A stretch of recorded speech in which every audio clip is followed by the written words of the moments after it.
Hi everyone, welcome. We're just giving everyone a minute to join before we start.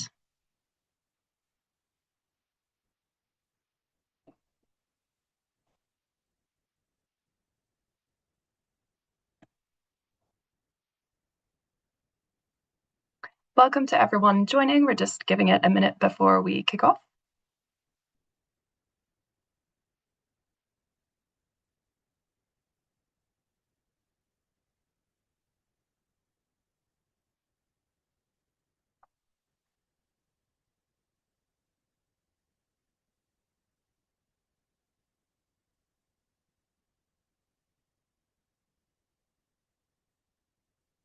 Great to see so many people on.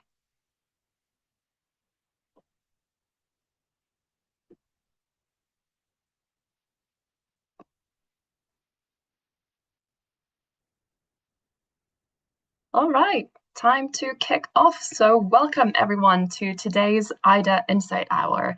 I am Kristen Tua. I'm the Communications Manager at IDA. IDA is a network of over 2,000 employer members across the UK. Our mission is to equip employers to support all of their employees impacted by domestic abuse and to share best practice with other employers. We endeavour to bring about constructive change, leading to a society where survivors thrive and where domestic abuse is not tolerated. So today we're dealing with a very difficult topic, even more so than usual. So please take a moment to step away from the webinar if you feel that you need to, and you can scan the QR code on the screen to access the Samaritans website if you need immediate support. Many of you might have seen the recent headlines about domestic abuse-related suicides in the media, and we want to shine a light on this issue that affects people all over the country. And we also want to start that conversation on how employers can be part of preventing these tragedies and equip you with practical tools and guidance. And we're very grateful today to be joined by a diverse panel of experts and people with lived experience. We're going to take questions from the audience at the end of the session, so please use the Q&A box down below to ask questions throughout. And the audience will also have access to the chat function, which is managed by one of the IDA team, so please feel free to post in the chat. And we encourage everyone to live tweet during and after the webinar with the hashtag IDA Insight Hour and post on LinkedIn as well. As ever, please be mindful of the impact on others in what you choose to say in the chat and on social media. Just a note for everyone that this Insight Hour is being recorded and we're going to be posting the recording to our YouTube library tomorrow. And now I will hand it over to our first speaker of the day, Tim Woodhouse. Welcome, Tim. Yeah, hi, Kristen. Thanks so much for inviting me today. And thanks everyone for kind of giving up your time to come along to this session. My name's Tim Woodhouse. I am the Suicide Prevention Programme Manager based in the Public Health team at Kent County Council. And I've also just started a PhD at the University of Kent looking at this very issue of domestic abuse related suicides. So I'm going to talk to you a little bit today about the kind of the prevalence of those suicides, some of the aspects in what makes their nature, and finish with a couple of tips around kind of what you as kind of employers, and workplaces can do to prevent such suicides going forward. So I'm going to start with some stats. If we could move on to the next slide, please. And basically, the statistics that we have found in Kent and Medway, and I've got no evidence to suggest that it would be anywhere different anywhere else in the country, is that these deaths are happening far more often than anyone in society is really giving kind of credit for at the moment. So very tragically, in Kent and Medway, we've had nearly 1,000 suspected suicides over the last 17 years. The last 7 years. And 17% of those have been amongst victims of domestic abuse. So that figure, that proportion, is not an estimate, it's not a guess. It's very tragically a number that we have worked out by speaking to Kent Police, who tell us everything that was going on in the lives of people before they died by suicide. And very tragically, we've seen 165 suicides amongst domestic abuse victims over that time period. If you extrapolate that nationally, that would mean approximately 900 victims of domestic abuse are taking their lives every single year. That is obviously a huge number. We do know that for some victims of domestic abuse, there are different reasons why they might be considering suicide. For some of them, they believe that their perpetrator is about to murder them. So to avoid being murdered, they think taking their own life is a better solution.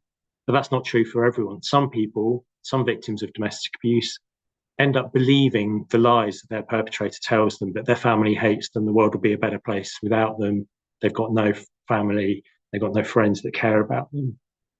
But again, there's also a third cohort of people, and some people very tragically believe they get so worn down by the abuse, which could be happening for many weeks, months, or even years, even decades. They get so worn down, so broken by that abuse, and they just cannot see another way out, another way of making that pain and abuse stop. And that's when they consider suicide. I should also point out that we do see male victims of domestic abuse dying by suicide, but the majority are female victims of domestic abuse. So going back to that 17%, that is a huge proportion. As I said, it would equate to about 900 deaths nationally. And if you go on to the next slide, we know that although that 900 figure is a huge number, I guarantee, as I say on the slide, that it is going to be an underestimate, because everything that we know about domestic abuse highlights the fact that many victims will not report the domestic abuse to friends, to family, let alone the police. And given that all of this data is based on what the police are aware of at the time of death, I guarantee there'll be many more victims who are dying by suicide where the police are not aware of that link to domestic abuse. If you move on to the next slide, thank you. We have had one kind of national kind of study looking at this, and over the last couple of years, the National Police Chiefs Council across the UK have highlighted that in both 2023 and 2024, as you can see on screen, the person most likely to kill a victim of domestic abuse was themselves. The phrase that the NPCC uses, that there have been more victims of domestic abuse taking their own life than are killed by their perpetrator. Now, I think as a society and as kind of people who are considering how to respond to domestic abuse, the fact that more victims of DA die by suicide than are killed by their perpetrator has huge and profound implications, I think, for all of us who are thinking about how we should respond to domestic abuse. I'll come on to a little bit about what those things that I think in terms of practical nature we could be doing differently are later on in the study. But I think we just need to recognise that this is not an isolated incident. This is not something that happens as a one-off. This is happening time and time again in many different parts of the country. If you want to move on to the next slide. Thank you. And it's not just me that growing awareness is coming from. So Christian's already mentioned that there's been lots of cases in the media and lots of conversations about in the media recently, but it's not just the media either. Government has started to take notice of these deaths. So in December 2025, many of you will know that the government produced its violence against women and girls strategy. That's the front cover that you can see on the screen on the left. And within that strategy, there were a few mentions of domestic abuse-related suicide. Not enough for my liking, but there were a few, and they have started to understand that actually their fatalities caused by domestic abuse are not just homicides, they can be suicides as well. As some of the bullet points say, there have been a number of conversations in the mainstream media recently. The Guardian's been very good at kind of doing a series on profiling both individual cases and tragic cases, but also highlighting some of the things that people are calling for in terms of a response from government to this, mainly focused on what should happen to the perpetrator after a death. And that's reflected in some of the ongoing court cases that we can see as well. So up in Scotland recently, we've had the husband of Kimberly Milne, who took her own life. Her husband has been found guilty of culpable homicide. And there's a case going on in the West Country at the moment where Taryn Baird's husband is on trial for her manslaughter, despite the fact that there was no question that Taryn ended her own life. I guess the final thing to say on this slide before we move on is while it's positive that there is this growing recognition from both the media and politicians around this subject, I am slightly frustrated that most of the thoughts about what we should as a society be doing is working out what we do with the perpetrators after a death. So should they be facing manslaughter charges? Should we be introducing a new bit of legislation to try and define a new crime, as it were, when somebody dies in this way? For me, I'm frustrated as a public health practitioner that we are not putting enough emphasis at the moment in terms of preventative measures. So hopefully what I will end for today is some real practical steps that you can hopefully put into place in your workforce going forward. And if we just go on to the next slide, please. I think there are two particular types of people, two cohorts of people to pay particular care to. Obviously, I'm concerned about any victim of domestic abuse, and I do think we should be looking after every victim of domestic abuse. But I think we need to pay particular care, and the stats back this up. So the work that we've done with Kent Police shows that a lot of the victims who are dying by suicide are those who are also maliciously accused of being a perpetrator by their perpetrator in order to further coercively control them, to further do emotional damage to that victim. So if you are ever working with a victim of domestic abuse who is also accused as being a perpetrator, or they might have been questioned by the police, or they might have been questioned by the social services about their behaviours in the past, then that's a group to be particularly concerned of. And then I also wanted to highlight, as you can see on screen, just the fate, I suppose, of victims of domestic abuse whose perpetrator actually dies by suicide. I highlighted earlier that approximately 900 victims of domestic abuse will die by suicide every year. We're seeing a similar number of perpetrators actually dying by suicide as well. And while that may not seem as, well, why should we care? Somebody's asked me that in the past. Why should we care if a perpetrator dies by suicide? And my response to that is that the mess that the perpetrator's suicide leaves behind for the victim and their family is horrific.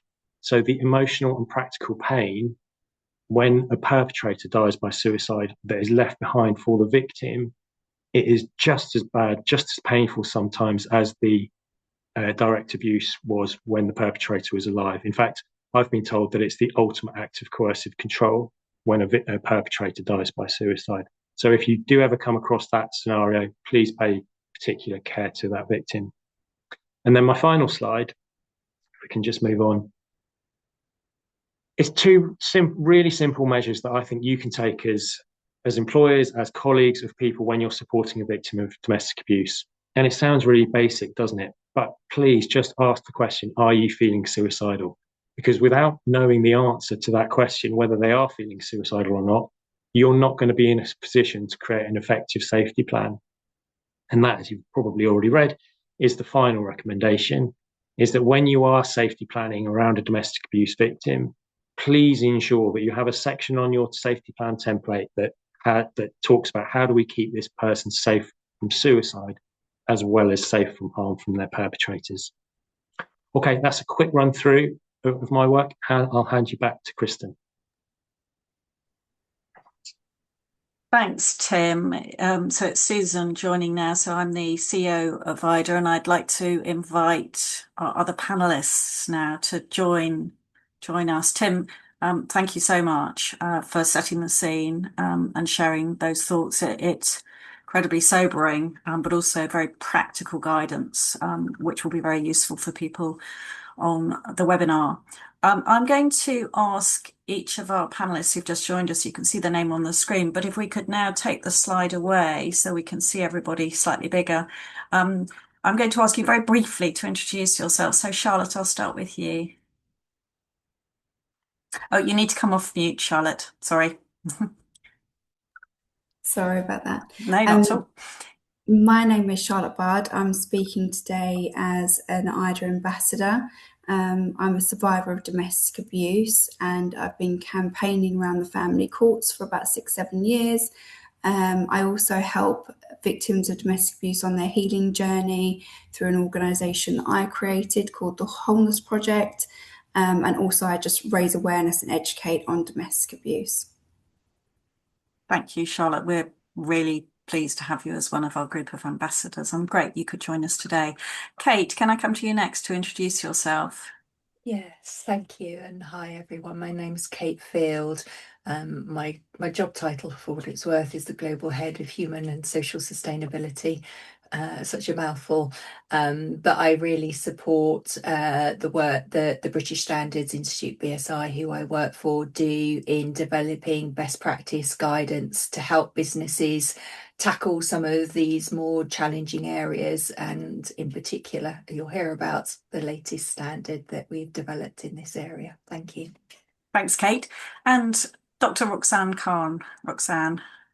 Thank you, Susan, and hi everybody. I'm Roxanne Khan. I'm Director of On Evidence. I'm an honorary professor in psychology, crime and justice, and author of The Psychology of Honour Abuse, Violence and Killing.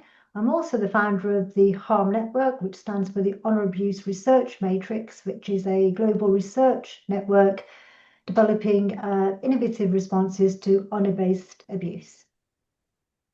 Thank you. So for the next half an hour, we're going to have a discussion amongst this panel. And just as a reminder to the audience, if you have questions, please put them in the Q&A box and we will come to audience questions towards the end. And if you keep an eye on the chat box, my colleague Catherine is going to be posting in some useful resources as we go. But after this, we will absolutely share everything from today, a summary of today, and also a lot of useful resources. So Tim has set the scene, as I said, very sobering.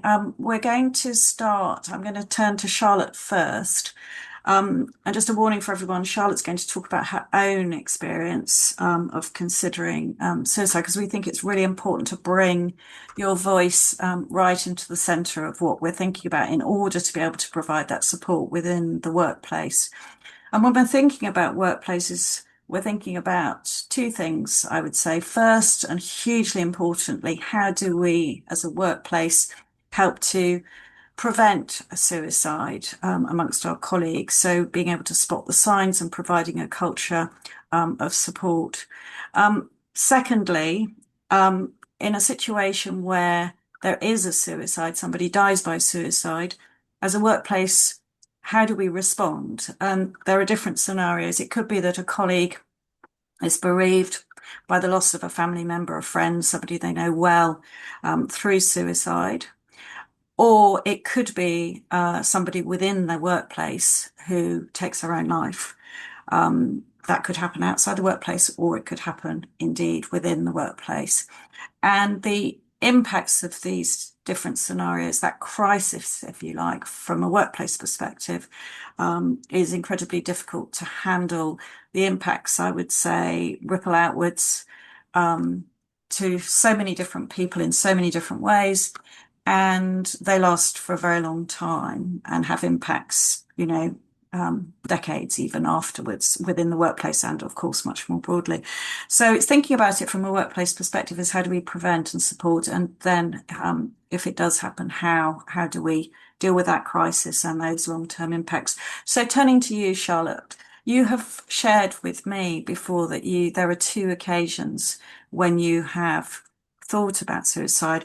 Once when you were experiencing domestic abuse, and then later post-separation, but when you were navigating the family courts. And would you mind sharing how that felt and how people might have been able to spot that and help you and support you? I think it's really important to remember as well, it took me a really long time to process everything. And what I went through and to understand what domestic abuse actually was. And I don't think I realised for a long time, for many years, how deeply it had affected me. And that is a part of the abuser's tactics, is to kind of shift blame, distort reality, and erode at your sense of self. And the gaslighting and the constant blame left me very confused, particularly while I was in the relationship, and genuinely believing that I was the problem. And it took a lot of time and reflection and distance to sort of unpick all of that and to see the truth. And at the beginning of our relationship, I was very unwell with chronic arthritis, and I would have flares that left me in a lot of pain and sometimes unable to walk. And instead of supporting me, he often became irritated and made me feel like I was a burden. And I really internalized that. And during that time, he would sometimes threaten me. There was threats of violence. He'd disappear for days or refuse to speak to me. And if I felt really low or particularly unwell, he told me there was something wrong with me, that I was just hard work. And obviously, when I look back at that now, I realised how cruel that was, and that was quite severe domestic abuse. One evening he came home in a really bad mood, which was quite often. And I just found out that I needed an operation on my knee. I was in a lot of pain. I was quite upset. But he sort of didn't show any empathy or consideration. And instead he sort of kept saying, your hard work, and dismissing me and shifting that blame. And I was really confused, because I'd always sort of tried to support him and be there for him, and yet I rarely received the same in return. And I genuinely believed that I was a burden. And during that time, I was already very vulnerable and isolated. And I reached that point of very deep confusion and hopelessness. And I, unfortunately, that evening took a large number of pills in an attempt to end my life. I was taken to hospital. Unfortunately, I was okay, and it didn't cause any harm or damage. But looking back, I realised that was a huge cry for help, but it was a cry for help for something that I didn't really understand at the time, and I didn't even know what I was really living through. And often abusers target those vulnerabilities, and the gaslighting can really alter your sense of reality. And when you're already suffering and isolated, it can make things a lot worse. And that mental confusion that he created was overwhelming, and I just couldn't see through it. Later on in my journey, like you mentioned, I went through a lot of post-separation abuse. Long after I left the relationship, the abuse hadn't stopped. We went through family court proceedings, and those systems that should have been there to support and protect me often failed. And I had little money. I was working, studying, raising my daughter alone. And I was sort of trying to keep it all together. And when the family courts became involved, and it was very deeply distressing for me, and I had to cross-examine my abuser without any legal support, while he sort of avoided all responsibility, including never paying child maintenance. And I really felt at the time like I was drowning under the weight of it all. And that realization that I was potentially going to have to co-parent with somebody who had caused all that harm, on top of the trauma of the court systems and what they had enabled, and the likely of being in and out of those court systems for a long period of time. And he would continually threaten court. That it became a threat in its own right. He would always say, I'm going to take you back to court if you don't do this and that. And so that the weight of that was very, very heavy at the time. And although that time was very different, I had my daughter, and I had rebuilt my life. I'd met a new partner. I was pregnant with my son. But it was that entrapment and that feeling of it never ending and never being able to escape really weighed heavy on me. And although I wouldn't have actually attempted suicide that time, but I certainly had that feeling and had suicidal thoughts. And, it wasn't that I wanted to die or end my life. The truth is I wanted the pain to stop. I wanted to feel less trapped within what felt like a never-ending situation. And And when domestic abuse happens, when systems enable it, your life doesn't feel like your own anymore, and your sense of safety is repeatedly broken. And I think when suicidal thoughts happen under these circumstances, it raises a really painful question of how much is truly a choice. Because if you're trapped into something, you cannot escape the weight of that abuse and isolation, and the failures of the systems can push a person into a place they never would have reached on their own. It wasn't that I wanted to end my life. Like I said, I wanted an end to that suffering that had been forced onto me. Charlotte, thank you for sharing that. Yeah, I think you've given us a real insight into, how you were made to feel. If I think this is a difficult question, but from an employer's perspective, or colleagues, or indeed friends, people who knew you, are there any signs that you would suggest that people look out for? How can people spot it? I mean, you were sharing there that you may not have realized yourself to begin with the situation that you were in, but do you have any advice about, from an employer's perspective, to support colleagues? How might you spot the signs that somebody's feeling as you've described in those two cases?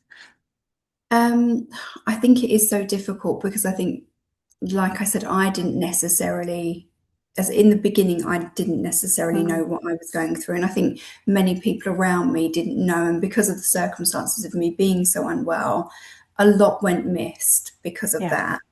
I think from an employer's point of view, creating safe spaces, creating, conversations around that, that's a really important part of somebody's journey, and that validation, showing compassion, but really offering a safe space.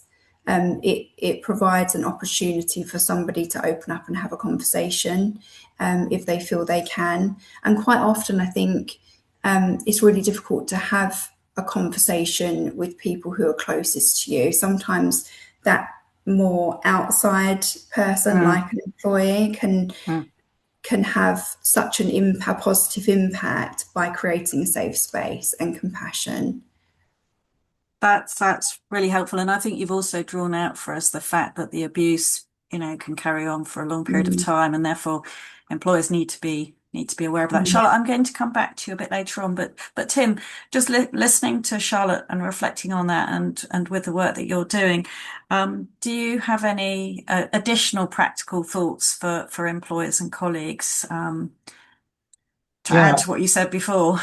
Yeah, of course. Well, and firstly, just to echo your thanks, Susan and Charlotte. So many people in the chat are saying thank you for sharing your story. So I'd like to add mine to that. Like, thank you for kind of highlighting exactly what it feels like to go through such horrific abuse.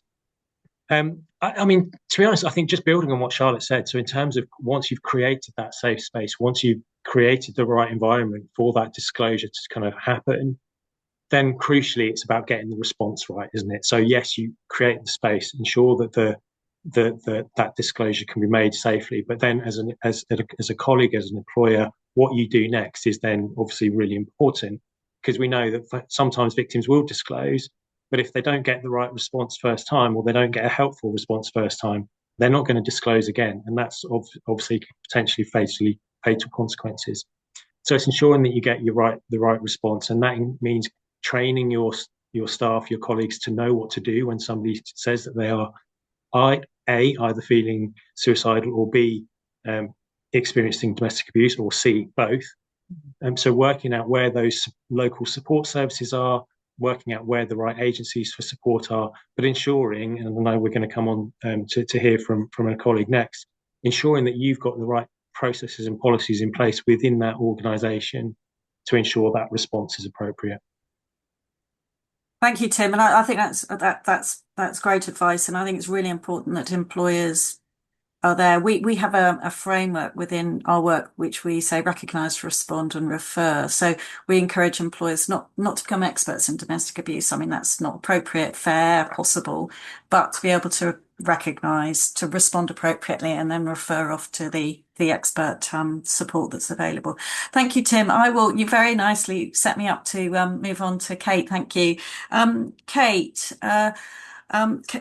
at the BSI, you've done some really great work and only very recently issued some fantastic guidance for employers, which we'll stick into the chat, about how to have a workplace response to help prevent suicide and protect people. But just to start off, I know that you feel quite strongly about some of the myths around suicide and also some of the language or choice of language. Do you want to start there, Kate, and share your views on that?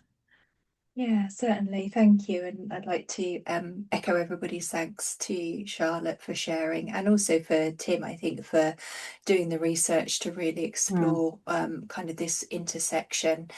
And we're right, and I'm sure we've got many AIDA members who will be very conscious about the importance of language, and also that actually creating a space where people feel comfortable is about reducing stigma and breaking down barriers.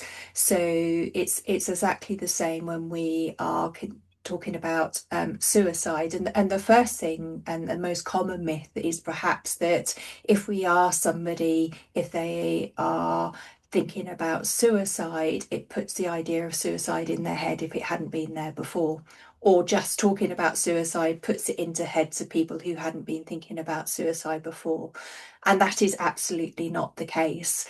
And I would encourage everybody, particularly if you happen to be working in an office by yourself, whether that's at home or somewhere else, you're all on mute, is just to say the word suicide to yourself out loud now. It's one of these words that has an incredible sort of power to it. And the more we break down that barrier, that power it has, the more we're going to be able to help somebody. I think there is a commonality of language that happens over time, and actually in the standard, one of the recommendations is that we don't use the term suicidal because it can cover such a huge range of kind of what a person might be feeling. So if we are having a conversation with somebody who we can consider at risk, using the specific term suicide rather than suicidal, it may feel like a small thing, but actually it's a much more direct question.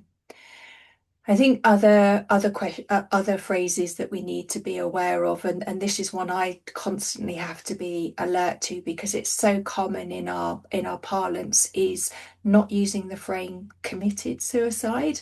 The word committed has a lot of stigma associated with it, and again can create those barriers, often unconsciously, but they are there nevertheless. So the standard, which all British standards have a referencing number system, so it's BS, British Standard 30480, covers more on myths and language, but that's a really important place to start. So thank you, Susan. And thank you, Kate. Could you go on, because the standard was only published very, very recently. Would you be able to share, some of the key ways in which employers can go about creating that environment of prevention and support?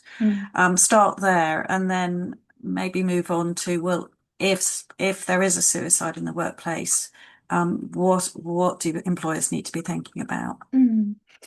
So the reason, well, the British standards bring people together when there is an unmet need in society and or workplaces about a particular topic.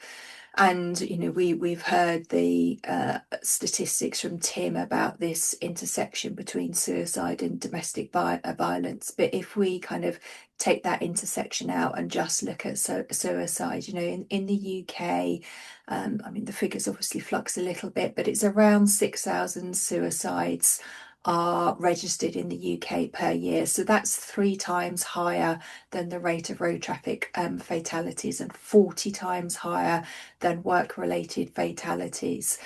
And we know from the research that, 1 in 5 people will consider suicide at some point in their life. And the impact, if somebody does take their life by suicide, can be really significant. Again, the research shows that sort of the ripple effect is around 135 people may be impacted by that death. So when we consider that in the context of the workplace, this is really significant. It may be that, yes, it's directly a colleague who we lose, but it may be that it's in somebody's family or extended social network, but that impact will be felt by colleagues. So, it was recognised there was a need to really address this and provide support. I think one of the things I'd like to do is actually reassure, particularly those of you who are maybe AIDA members already and following the handbook, that you'll have a lot of what you need in place already. And all the tools, and you just need to kind of think about maybe how you expand them, so that piece, it's the same principle. So what are you doing around awareness?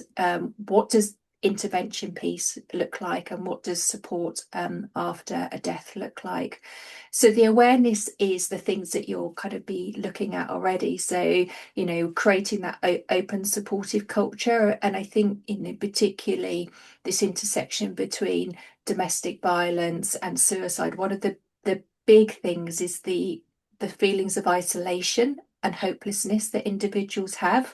So bringing those feelings to the fore, talking about them, signposting that there is help, that there is a way to have a conversation is really important. Understanding the other risk factors, and we know that mental health in the general population is a really significant and growing area. We know that financial well-being has a really significant impact, so breaking those down, and obviously there may be a work-related element within this as well. So giving people the awareness, the training, again, you've probably done a lot of that from a domestic violence point of view, just extend it, or, again, thinking about what else you might be doing that touches in this space. So you may already be doing other work around mental health. You might have mental health first aiders. They should have had a section that covered that training around suicide, for instance. So look at what you've already got rather than thinking you've got to start from scratch. So intervention, what to do if you feel that somebody is at risk. And again, and Charlotte talked very eloquently to this. It might be very difficult to know, particularly because of the feelings around isolation and hopelessness. But so creating that space and understanding that people can reach out. But what to do if you are concerned that somebody is in crisis, how to have a conversation, what questions to ask, what does that actually look like is really important. And then obviously how to respond. And again, you made a really important point, Susan. It's not to it's to signpost to help. It's not for you or your business to do that. It's signposting. So then your mechanisms are, what does that signposting look like? Who are you signposting to? What are the resources? All of those elements. And obviously then capturing that around policies, processes, because when that crisis moment hits, people won't be thinking clearly, either the person who's having that conversation or, of course, the person who is at risk. So having it all to hand, ready to go, that people just go, here it is, and almost could follow not a script, but, the process is laid out, is really important. Safety plans, so that will be something that your members are very familiar with. So again, all of those things, and there is an overarching piece again that your members will be very familiar with around confidentiality and care. So thinking about all of that, and then you said and then there's kind of the piece support after a suicide, and that might be a death or it might be an attempt. And the implications, can be obviously very serious where it's a death, but actually they can be just as serious where there has been an attempt. So what does that look like, for those, if it was an individual who harmed themselves, what does that support look like? If it's somebody who's affected, what does that support look like? And I think this is one of the things that's so great about this standard is it's evidence-based, but it's designed to be hugely practical. So it has a number of annexes. And so, for instance, it has an HR toolkit. What do you need to do? What does that look like? What is the checklist? There's a really great line manager toolkit. What does safety plans? What's the crisis flow chart? It's designed to kind of give you all the answers to these questions. It's really good, and we'll stick that, if we haven't already, into the chat. And I highly recommend that everybody. It's quite a detailed document, but it's packed full of practical guidance and insights, and the tools that Kate has mentioned towards the end. And as you say, Kate, I did have one experience when I was in my previous role of dealing with the death of a colleague through suicide, and I can only emphasise as a business leader the ripple effects that you've described. Going out to 135, probably in that case even more people, and the depth of the impact. The years after it still has an impact. So. Obviously, prevention here is the key. I'm going now to turn to Roxanne. Roxanne is a chair of, they used to be called Domestic Homicide Reviews, and I think they are now called Domestic Abuse Related Death Reviews, and that is specifically to pick up both homicides and suicides. Roxanne, it would just be really helpful if you could explain what one of these reviews is. And the reason I'm keen for you to do that is because employers can be asked to be involved in these, and I don't think there's a great deal of knowledge out there about what they are and the purpose of them. Thank you, Susan. Yes, I mean, there's a bit of a mystery, I suppose, around this process. So it's a good opportunity to try and unpick that and just say it plainly. So yeah, more commonly known as a domestic homicide review, a DHR. We're in the process of the name change with respect to what Tim has really just covered extremely well about death-related suicides as well.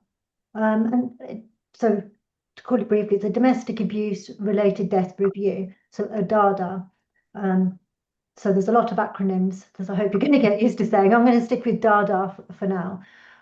So it's a statutory process. It's led by an independent chair and author, supported by a multi-agency review panel. And they are commissioned when someone has died as a result of domestic abuse. So that can be by homicide or suicide. And the purpose of a DARDA is quite specific, and I think it's important to make this clear as well. It's about examining the circumstances leading up to the death, and the reason that's done is in order to identify where agency responses could have been improved, and the purpose of that is to learn and strengthen future safeguarding. So it's future looking in that way. So with regards to employers, they might be invited to contribute to a DARDA if a victim or a perpetrator was a colleague or an employee.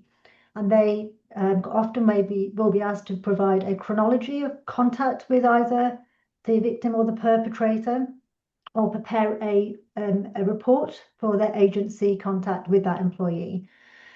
The employers are in such a unique position, really, because they are one of the few agencies that have, as part of the wider systems, really, that have sustained and daily contact with victims or perpetrators. In some cases, victims and perpetrators work in the same employments. So they're in a unique position to notice patterns that might go missed otherwise. So in my experience of being a chair and author, so about 6 years now, employers and colleagues have played a really critical role in the process. and they've really helped to build a clearer picture of the victim's life before they died. And if I can give you a couple of examples I think what Charlotte, when you were talking earlier, it was really thank you for sharing to say that first, but also it really explains the point I'm trying to make here about how colleagues, it's easy to talk to people sometimes that they're not close to, so colleagues may be privy to that. They may see unexplained injuries. There may be personal disclosures because, you know, our colleagues are our friends. There may also be formal help seeking. When it comes to perpetrators, there's data that shows nearly in a sample, for example, nearly 3/4 had misused work resources to harm the person they're abusing. So that could be via emails or phones to monitor or threaten the person they're victimizing. And they may also use similar behavior towards colleagues, such as hostility, intimidating behavior. And there may even be disclosures dressed up as, you know, banter. We've heard people talk about things and sort of dress it down and normalize that. So employers and colleagues are in that position. But, you know, on one hand, employers may be invited to participate in a DHR, regarded to have a duty of care to protect their workforce. But on the other hand, because of what a DARDA is, it can be understandably daunting to take part.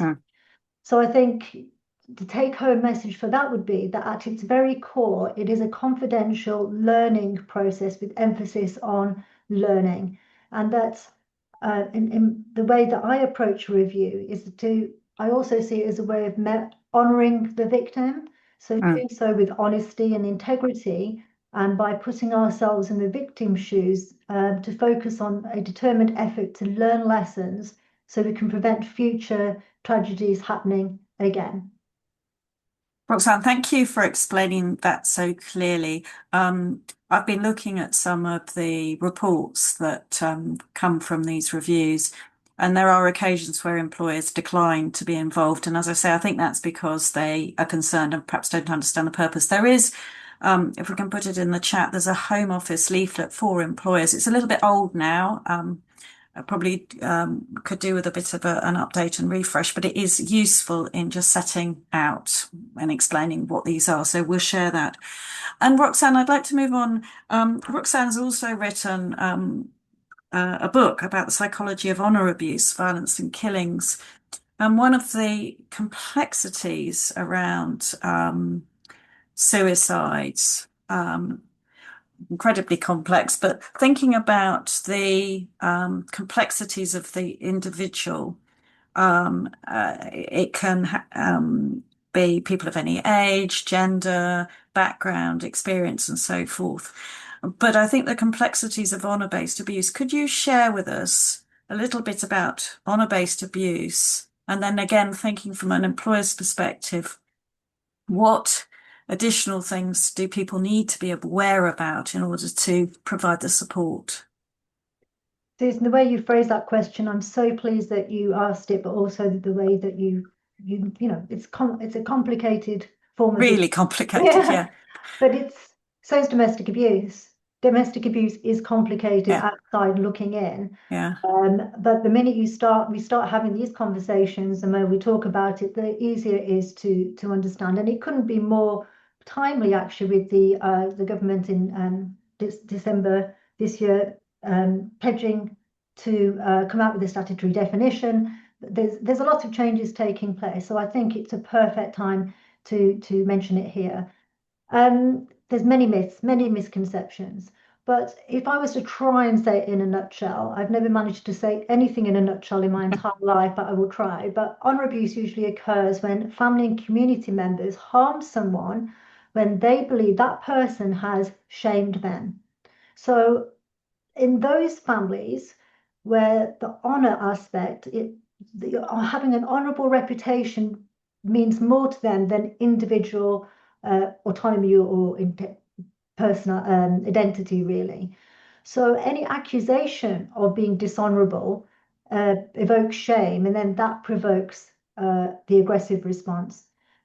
So to understand what we mean by honor, the H in honor-based abuse, the honor, is tied to really rigid gender roles. So when it comes to females, they're expected to be hyper feminine, passive, reserved, and is very much focused on females protecting or preserving their chastity, virginal before marriage, faithful in a marriage, and stay in that marriage. For men, and again, this is whether males or females want to be part of this or not. It's very rigid. So men are expected, if they want to or not, to be hyper masculine. So they are expected to uphold those rules and make sure that they keep an eye on the females to ensure they behave in that particular way. So if anyone, whether it's females or males, if they step outside of those expectations, that damages the family honor. And that leads to the punishment, which is the most clear way to understand honor-based abuse. There are two, and again, this is part of the unpicking of honor abuse. There's two features that distinguish honor abuse from other forms of domestic abuse. Firstly, that there's multiple perpetrators, because it's family honor. There's multiple people involved in protecting the family. And secondly, it's the motivation to prevent shaming the family. So if I could just use this as an example, in other forms of domestic abuse, a perpetrator commonly excuses their abusive behavior often by saying a momentary emotional response.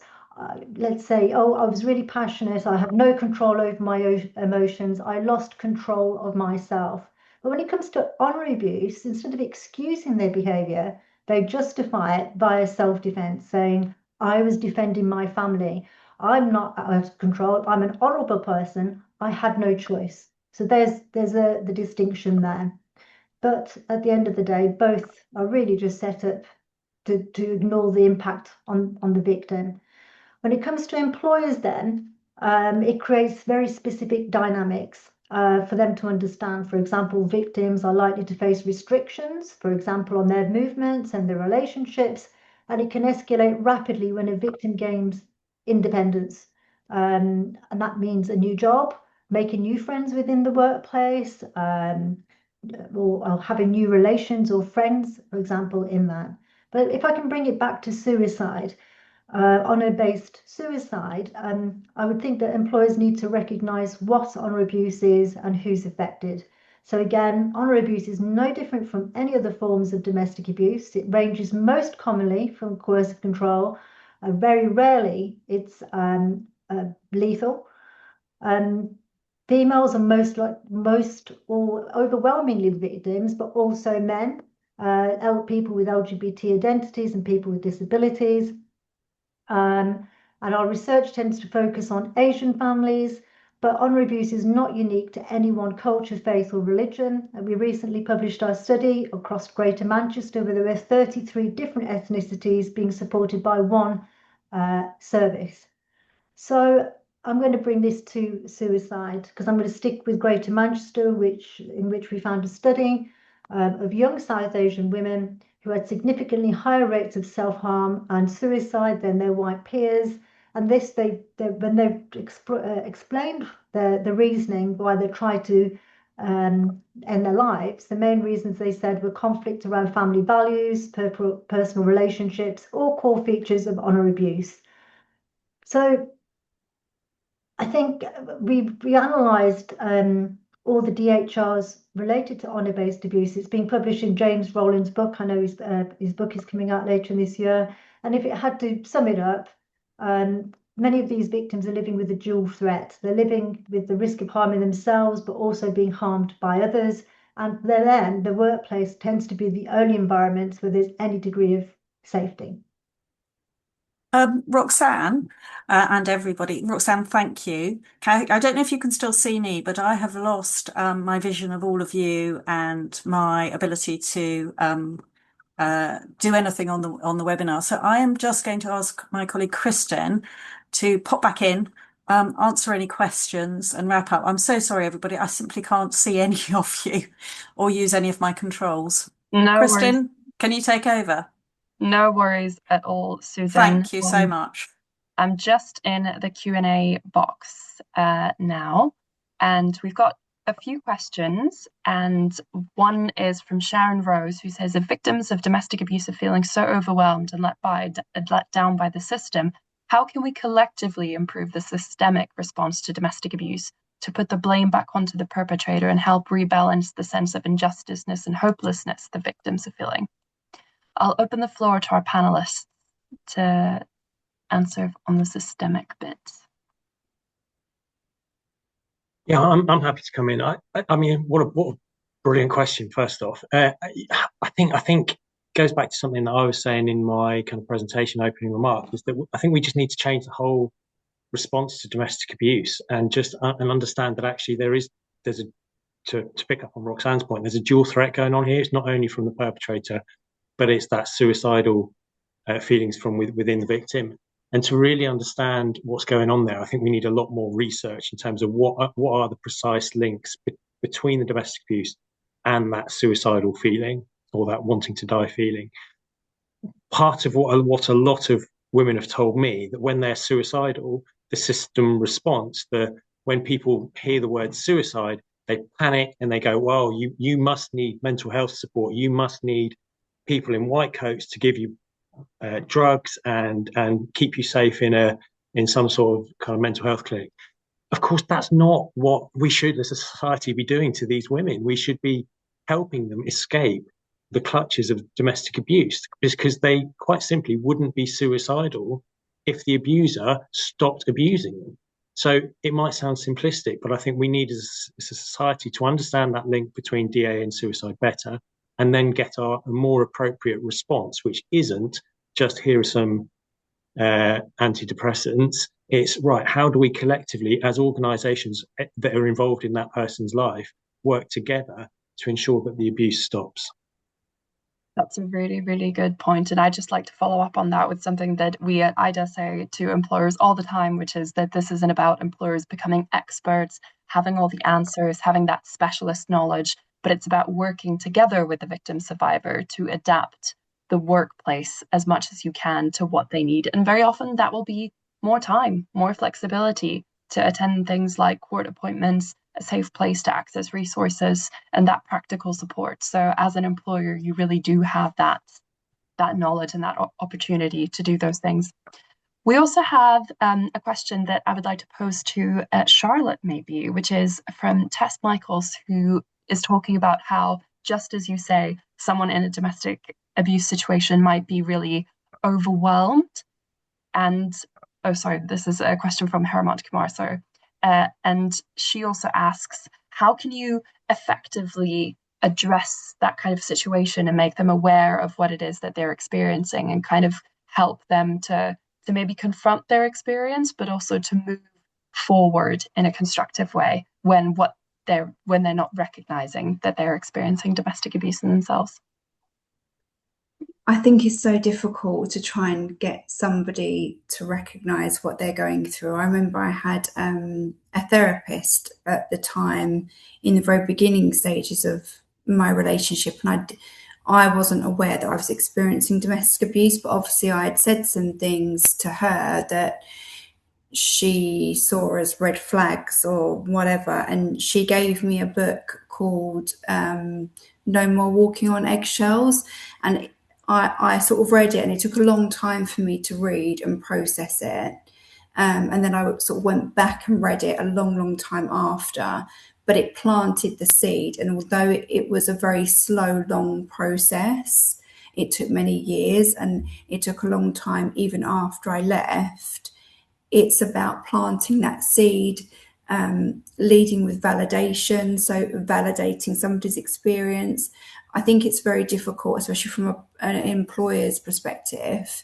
Like you've said, it's not about being an expert.